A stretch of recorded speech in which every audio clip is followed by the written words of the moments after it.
Guys, welcome back to my blog. आणि आजची morning ना माझी खूपच अशी काय म्हणतात त्याला अडल्टिंग झाली आहे. कारण की मी आज ग्रोसरीजची शॉपिंग केली आहे. उठल्या दूध, कॉफी, परत बिस्किट्स, अजून थोडंफार घरातलं सामान हे सगळं संपत आलं होतं.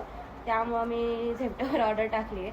म्हणजे की I am realising that I am getting in adulthood now. You know, पहिले कसं ते आपण दुकानात जायचो, 5-10 रुपये घेऊन मम्मी सांगायची तेवढंच आणायचं. पण आता अख्खं लाईफ चेंज झालं आहे आपलं, नाही का. किती जमाने लागणार आहेत माझी ऑर्डर यायला. अर्धा तास वर होऊन गेलाय, पण हे झेप्टोवाल्यांची ऑर्डर अजून काय आली नाहीये.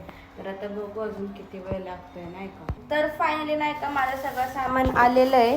हे 2 पिशव्या भरून ह्याच्यासाठी मी 500 रुपये घालवलेत. आता बघू आपण काय काय आलंय, नाही का. नाही का, हे ग्रोसरीज म्हणजे घरातलं सामान वेगळं केलंय आणि हे माझं खायचं सामान वेगळं केलंय. आणि हा कॉर्न आहे नाही का, मला खूप आवडतात त्याला. मला तर वाटतंय नाही का घरातलं सामान कमी आणि माझं खायचं सामान मी जास्त बोलवलंय, नाही का. तर आता पहिले कॉफी पिऊन घेऊ आपण. आता स्ट्रॉंग कॉफी पिल्यानंतर आंघोळ बिंघोळ करून मी अशी आता फ्रेश झाली आहे. एकदम असं फ्रेश वाटतंय मला.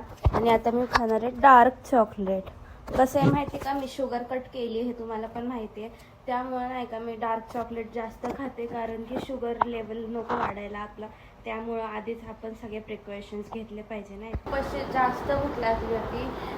इन शॉर्ट मला भूतासारखी भूक लागली आहे. त्यामुळं नाही का मी आता खाणार आहे हे भूत चिप्स, नाही का.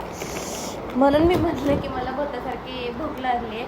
आणि ह्या चिप्सचं नाव पण असं काय, कारण की हे खूप जास्त स्पायसी आहेत. तर बघू आपण आता ह्याची टेस्ट कशी आहे, नाही का.